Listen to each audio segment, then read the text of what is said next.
I feel like that was the inflection point where brands started to take us seriously and destinations started taking us seriously as bloggers, because I feel like they were still pretty obsessed with print magazines until that point. And in some countries, they still are. They haven't gotten the memo yet that everybody's reading all their travel content online. Welcome to Travel Matters, the official podcast of TBEX. Here's your host, TBEX CEO Rick Calvert. We're back at TBEX Lafayette, North America, with JJ Maniquis. How are you, Jay? I'm doing well. Thanks for having me. Now, Jay, I originally found you because you are a San Diego YouTuber. Yes, sir. Born and raised in San Diego, and I love my city. And I know you lived there for a while. We're hometown boys my whole life until just a couple of months ago. That's and awesome. You're wearing the Padre hat today. Big game tonight. Yep. And I don't know when you're going to hear the podcast, but me and Jay are rooting for the Padres tonight. We're going to kick the Dodgers' butt. Yeah, we're going to be at this festival. Looking at our phones. Acadians, exactly. We'll be looking for a festival. We'll be looking for our phones or our TV at the Festival Acadians, so we can enjoy our boudin and Padres kicking butt. Yep. So, Jay, how long have you been posting on YouTube about San Diego? About San Diego was when the pandemic started hitting. I've been on YouTube since 2016. Okay. But when the pandemic hit and we all were at home, and I had to find a way to make content. And since I was doing world travel content, I had to find a way to not do it, but still seem like I'm a travel YouTuber. So I said, why don't I just do the 17 beach towns from Oceanside up north in San Diego down to Imperial Beach by the border. Yep. And my home digs. Yeah, that's right. You told me about that. Yep. And I did 17 videos outdoors, socially distant, and I started getting comments from locals and people that are wishing that they could go out of their house. I did it all safely, and I said, hey, all these smaller community videos are serving San Diego well, serving my channel well. Why don't I just keep doing other videos within this town? And I know it. I'm born and raised there. I know it by the back of my hand. And now I do all these food videos, travel videos, all about San Diego, Mexican food. And we got a lot of great Mexican food in San Diego. I told you a restaurant to go to the other day. That's right, La Mesa. Mesa. Marietta's in La Mesa. Yep. My favorite place in town. I'm going to go there in a couple months. I'll tell you what. I've sent people salsa there from all over the country. Their salsa is amazing. I prefer the red, but the green is very good too. I always get both. And their hot carrots there, bro, are good. I love myself those free hot carrots. I load up those plastic bags. Yeah, they're the right flavor and they're the right consistency. They're not too crunchy, not too mushy. Anyway, you go check it out. You tell me what you think. Not too spicy. No, but good spicy, Mm-hmm. right? And they got jalapenos in there too. If you like the hot, you can get the jalapenos. The chips are made right there at the restaurant. I'm a chili relleno and cheese enchilada guy. That's my test for any Mexican food. If you could do that good, then your place is probably good. You got good taste. You're a man from IB, not too far from the border. That's right. I would say if you're looking for some good Mexican food, go to Ocean Beach. There's a place called Mike's Taco Club. Okay. Best seasoning in their carne asada. So if you got their carne asada fries or their California burrito, they use thicker fries with almost like a tahini type. My wife loves the tahini. Salsa, or not salsa, powder. Yeah. Oh, so good. That sounds good. Mike's Taco Club? Mike's Taco Club, yeah. In Ocean Beach. Right across the street from South Beach Grill. Okay. That overlooks the pier. I got another. I don't remember if we talked about this or not. What about Brigantine Fish Tacos? You ever been for those? Oh, yeah. Well, I used to work for the San Diego Chargers. Yeah? Oh, yeah. You mentioned that, yeah. I was there for 11 years. Yep. And they were one of our caterers. Oh. And Brigantine has some really great fish tacos. And I know their partner restaurant is Miguel's. Yeah, Miguel's. And the white jalapeno mystery sauce that they have. That's pretty damn good. They give that to you for free. I don't know how they don't charge you for that. But that's probably what they're like. Here's a sample. Imagine what the rest of our menu's like. So I went to the Brig in La Mesa for years when I lived by there. Every Monday night we'd go watch football, and it was $1 fish taco night. They're not that cheap anymore. And then the Brig in Del Mar, that's probably my favorite location. Oh, nice and classy, but they have a happy hour. Yeah. You can see the racetrack. And see the ocean. The train coming by. Yeah. The only thing is the parking's hard, but they have valet parking. Yes, the parking is rough, but the food is delicious. Yeah. Now, I don't know if you know this, when the last time you've been there, there's a little bit of a scandal with the Brig now. What is it? The hot sauce, bro. The hot sauce was made in La Mesa. I don't know if you know this, but it was made by a company named Chili-O. Okay. And we used to steal that hot sauce because you couldn't get it anywhere Anyway. else. So then the Brig private labeled it and made it the Brig hot sauce. But still from the same place, just different bottle. Well, just recently, I don't know, last year or two, something like that, the people who make it went out of business. I heard it was a older generation, and the kids didn't take it over, and so the hot sauce company's gone, and so they don't have the Brig sauce anymore. Uh-oh. And they're trying to find a new Yeah. Brig sauce. There's no way they can buy the rights. I don't know what the deal is, but the first time I went to La Mesa, I hadn't been in a bit, and we got the sauce, and they gave me some different stuff. I'm like, what's this, man? They're like, oh, and they told me a little of the story, and I'm like, get the manager over here. I'm like, dude, you guys need to get the Brig sauce back. Find a way. Because this ain't the same. Exactly. Yeah. Yeah. When something's worked for that long, why are you going to change It's it? world famous, man. No, I just went to the Tabasco factory here in You're not changing the Tabasco recipe? It's been there since what, 1898? Yeah, exactly. So don't change. Okay, so this is your first time to TBEX. First time, yeah. What's your impression of the conference? I think it's awesome. There's a lot you can learn from other forms of media, whether it's a person with a website or even Instagrammers, some YouTubers, TikTokers, and then you also got all your sponsors and tourism boards around here. Yeah. Have you seen anybody that you knew here, like you knew them online, but you just met them in person? Yeah, Todd. Todd's in Mexico. Oh, Hatakama? Yeah. Yeah. We were friends online on Facebook and Instagram, and we're all mutual friends. Me, him, Hirby Bar. He's a New York YouTuber. Yep. We were all mutual friends. I actually know John. We're actually really close friends. Did you mention you know Jason Rupp, too? Jason Rupp, too? Yeah. What a great guy. Dude, when I first saw Jason's YouTube channel, I thought, what is this weird thing, this guy getting haircuts and shaves? But I didn't realize that is a thing. There are people who are really into haircuts and shaves. Like, he's not the only person with a channel that big.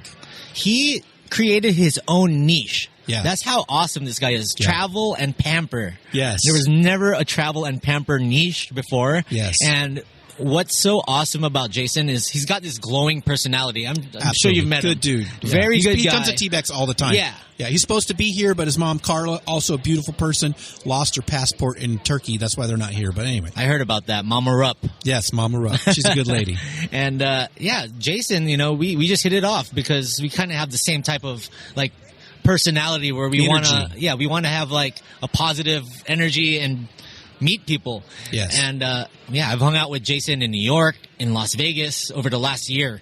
Awesome. And he's a good guy, and I hope to see him soon. All right, so let's talk about your channel. So you've been doing it since 2016. Yep. And you were doing it basically travel videos of places all over the world. Is that right? Yeah. So originally, when I started Jaycation, I wanted it to be 15 to 20 minute travel guide of each city. Yeah. I watched a show called 3 Sheets. Okay. The host, his name was Zane Lamprey. He's a comedian.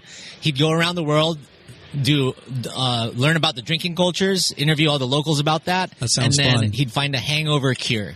The local hangover cure. Country's hangover cure, Yeah. whether it's pho in Vietnam or burrito in Mexico or something like that. Yeah, that's a great idea. And that just I was like, I want to do a travel show. I've always been in television, film, and media. And you did social media for the Chargers, right? You mentioned working for them. You did social media for those guys. I was in public relations. I wrote for the website, the game programs, and I was always writing about football players. And I was like, no, I want to do something else. Yeah. Travel is something that always inspired me. Yep. And I said, well, why not?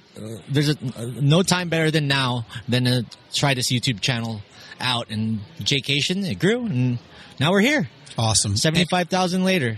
Good for you. 75,000 subscribers. Yep. But I've seen some of your videos, got hundreds of thousands of views. Yeah, absolutely. Yeah, so those videos are awesome. It's always great to talk about the best of in certain cities, but I'm consider myself fortunate that I was able to highlight my hometown. Are you going to stay focused on San Diego now, or now that we can travel the world again, are you going to be doing some more stuff? I would say 80% of my content will be San Diego and Las Vegas. Yep. And then the other 20 would be traveling. So. I saw a live stream of you and some Las Vegas YouTubers. Yeah. I can't remember their names, I'm sorry, but there was you and two other people, a girl and a guy, and you guys were drinking beers walking down the strip. Yeah, that was a fun one. That's an infamous one. Yeah. That was Norma Helly and Dan vs. World. I watched that live. I was I saw your I was looking at different videos, and I'm like, oh, they're streaming right now. Boom, check it out. That was one of the funnest videos, and people still comment about it. That live stream till this day. Yeah, that was a good live stream. We had a Cutwater. Thanks. We had a Cutwater Bloody Mary, and I don't like Bloody Marys, and that just made it more entertaining, more interesting. Yeah. Have you thought about having a different channel, like one for your world travel stuff and one for just San Diego stuff, or I don't know? I've been thinking about it. I've been thinking about like separating my content eventually. Yeah. Like I want to get to 100K first on this channel because that was the ultimate goal. Yep. And then from there, maybe like start a shorts channel, like Jaycation Shorts. Yeah. And then maybe put all my short stuff on there. And then if I have to separate like my San Diego content to my world stuff, then I would consider starting another channel. And are you doing any other platforms? Are you doing TikTok or Instagram stories or Rumble? I do more of Instagram, but it's more of a social thing for me. So I do want to grow it. So I've learned a lot. That last keynote, Gerald was great. Standing right behind us over here. He was awesome, right? Yeah, he was awesome. So, I do want to hire an editor for the short-term stuff to turn my long form into short form. Yep. And then I think that would help me because I don't have time for all the short-form editing. So. That's something Gerald talked about in his keynote, is that it takes a lot of time, and I'm a victim of that. I'm horrible at video, but I'm one of those people that overshoots video. And then you shoot 3 hours, and you got to watch 3 hours. You got to watch 3 hours of it, yeah. And find the good parts to edit and what you're going to put out there. I'm dumb. I shouldn't be doing that. And the repeat parts, too, you know? Yeah. I repeat myself a lot. Because just in case, you never know if it's a good thing. So, yeah, I sit down in the editing floor and I have to look it over like 5 times to make sure. So who are some other travel YouTubers you would tell people to check out? Whether it's a tourism brand or a consumer who wants to... I would definitely say check out Here Be Bar. Okay. John Barr in New York. John spoke at the last TBEX. Yeah, he's one of... he's like... the Anthony Bourdain of YouTube, in my opinion. That's pretty high praise. That's his idol. Yeah. And he delivers well. That's high praise. With his information. So I would say Here Be Bar. Live streaming wise, I love Action Kid. Okay. And he's great. He's got 350,000 subscribers, wow. Multiple channels, and his live streams are all over the world. Action Kid. Okay. He's friends with John, too. And Norma Helly. Norma Helly is a great YouTuber in Las Vegas, and she does a lot of things that I do for San Diego, but in Las Vegas. Are you familiar with Juliana Brosti by any chance? Yes, I know her, Traveling Jules. Yeah, Traveling Jules has been here a few times. And what about Christine Lozada? Christine is awesome. She's been on my channel. She's from San Diego, too. I did not know that. She's from La Costa. So Christine was in Washington, Tri-Cities, TBEX, and I was just blown away. Her energy is amazing. But her drone work, man. Great, yeah. She's amazing. She's a drone expert, and I know she says she wants to teach all the women how to fly drones, but she's also teaching us guys. Dude, she is fantastic. Love her. Shout out to Christine. Well, Jay, I really appreciate you coming out and speaking at TBEX. I'm glad that you had a good time at your first time. We hope to have you back many more times in the future. And go Padres. Hey, go Padres, and thanks for having me. And it's an honor to be here. So thank you. Thank you, Jay. You're listening to Travel Matters, the official podcast of TBEX, the home of travel media. All right, we are back live at TBEX Lafayette, and we are with one of our conference directors, Tim Leffel. How you doing, Tim? Good to see you again, and good to be here. Yes, finally. We waited so long to come to Lafayette. So, Tim, we've talked about the conference a few times before, but I wanted to talk about you. So, we met in 2012 in Keystone, right? Right, your first year. My first year. You'd been to TBEX before, right? I had not gone before that. I had a lot of friends who had gone. I heard about it, but the dates just hadn't worked. And also heard it wasn't greatly organized, which changed immediately when you came on. Which is why I'm here now. But how long had you been travel blogging? Because you did freelance writing before that as well? Yeah, I started freelancing in the 90s, but I'm one of the original travel bloggers. I started in 2003 with a blog that still exists. It's called the Cheapest Destinations blog. And I mostly put it out because I had a book by that name, The World's Cheapest Destinations, and I wanted to give journalists a way to find me and, maybe potential book buyers to find me. I had no idea that you could actually make money with a blog. Nobody did then, but it turned into a real thing. Not that many people did make money back then, and that was kind of the whole point of TBEX.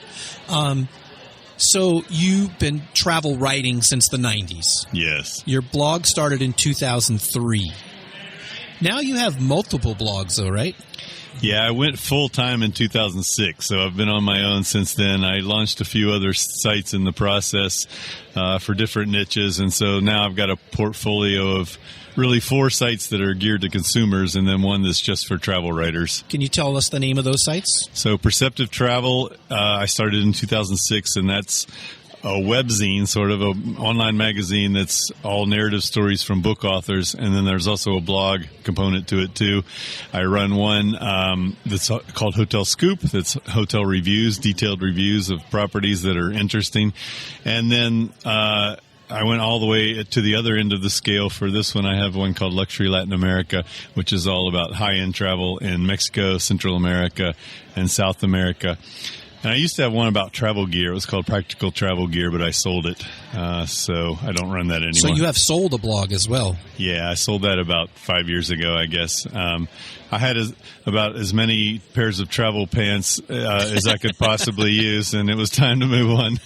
So now you're going to switch to something else that you need, blog about that. Yeah. So you have more than you can handle. So you spoke at TBEX back in 2012, which was very well rated. And you spoke at TBEX several more times since then. Yes. And you came on board as conference director after TBEX Philippines. Is that right? Right. That's when we talked about it, when we were hanging out in Manila together. Yep. And you said, hey, if you need some help, I'm willing to talk to some friends and find some people who want to speak. So you said something to me interesting a while ago. I never forgot it, that you don't spend that much time on social media. I mean, you're on social media, you check your feeds and stuff, but you're not obsessive about it the way some people are. Like, you don't feel the need to check it all day, every day, and constantly be connected to your stream. No, because I think you reach a point of diminishing return pretty quickly. I mean, it's good to be active on those platforms and have a presence, but the ROI on it's not very good unless you're a super famous Instagrammer or TikTok star or something, and you can actually get partnerships from that, having that influence. But I've outsourced a lot of my social media because I think it's fun and it's a nice little diversion, and it can be useful and it can get the word out on something you're working on. But I think a lot of people spend way too much time on it because it's easy and it makes you feel like you're doing something, but you're really not maybe accomplishing too much, and it doesn't really put much into your bank account. So I think just because something's easy to do and it makes you feel like you're reaching a lot of people, it doesn't necessarily pay off as well as, for example, having a good email list and contacting people regularly through that, because they're paying a lot more attention to what comes in their inbox than they are what's coming across their Twitter feed. So a couple other things I want to touch on. Number one, you do this because you love it. That's how you started, because you wanted to travel. For sure. But you are focused on the business aspect of this, and you have been for a very long time. What point did you say, hey, this could be my job, or I'm going to make this my job? Yeah, maybe a year or two before I went full time, I could see it coming. I could see that there were more ways to start making money. as affiliate networks came along, it was just AdSense from Google came along, but then other ad networks started popping up. So I realized it'd be something real, especially if I had more than one site. So that was part of the reason to diversify a bit.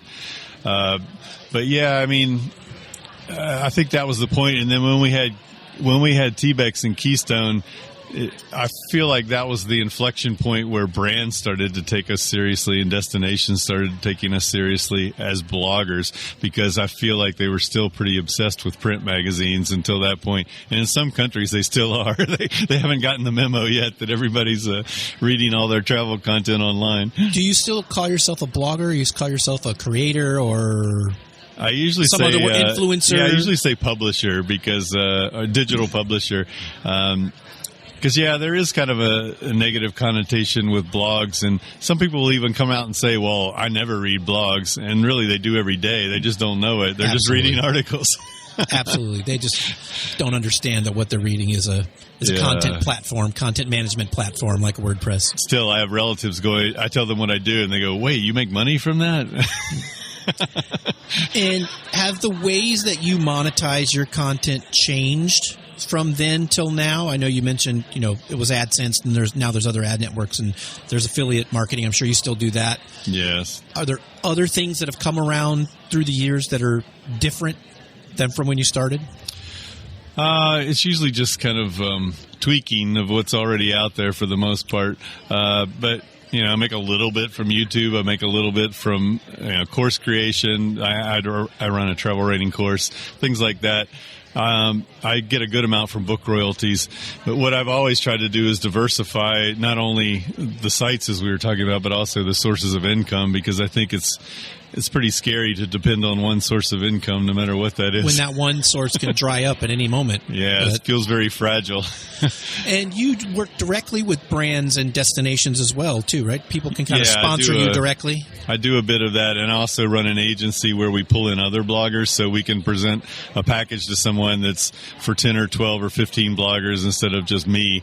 So I feel like that gets us into some doors that maybe a single blogger can't, because they don't have the numbers. You know what? I think that's a really important point that a lot of people don't understand on the creator side, that there are destinations and brands who will work with you individually, but for some of them, they just cannot work with an outlet that small. It's no offense meant by it, but I've had somebody tell me, I just can't write a check that small. I'm not allowed to do that. So I need to work with a network of people that reaches a certain threshold so I can say, I can do that. Yeah, what actually convinced me of that is I got an ad deal one time with Starwood Hotels. Now they're part of Marriott, but it used to be an independent hotel company. And they did a deal with one of my sites for $12,000. For me, that was the biggest deal I did all year. And the guy from the agency said to us, well, we don't usually do anything this small, but we thought your site was a really good match. So they'll take a flyer on you. Yeah. So for them, this was a little tiny deal. Like, it wasn't even hardly worth their time. But for us, it was something major. And then I realized, I guess we need to bring some more people in and give some bigger numbers. Do you still get the thing that I hear from brands and destinations constantly are, how many followers do they have, or what's their monthly site traffic? Is that still the first questions you get when you're dealing with a potential sponsor? A lot of times it is, but I think some destinations are getting a little more savvy about how, targeted some of these sites are. And if they really want to reach a certain kind of traveler, they should be working with these smaller sites that maybe don't reach 50,000, 100,000 people, but they are very influential in their particular niche. Yeah. Well, anything else I should have asked you, Tim? You think that's something that would be helpful to attendees at TBEX or creators who are kind of looking to take that next step? Well, I think one thing that will come out in all these sessions here, and it does every time, but it bears repeating, is if you're just starting a blog, or even if yours is 2 or 3 years old and you're figuring out where to go next, how are you different? How are you standing out? Because there's too much of the Me Too kind of stuff out there. And now even Google has come out and said, we want you to be unique and different and tell us something that we haven't read anywhere else, because that's how we want to rank articles. We don't want 10 articles on the first page that are exactly the same. So find a way to stand out and be different and own your own space. All right, I got a hard question for you for the last question. Who's your favorite TBEX speaker ever? Oh, wow. I don't know. I'm not your favorite person, like your best friend, but a talk that you saw that made a difference for you. Well, this is just coming to mind because it was entertaining and fun, but we had the former editor of the San Francisco Chronicle on in Stockholm, I think it was. Spud Hilton? Spud Hilton, and I loved how he broke down what kinds of articles that a major publication will run, and he put them into categories. And I remember one of the key categories was, this place used to suck and it doesn't suck anymore.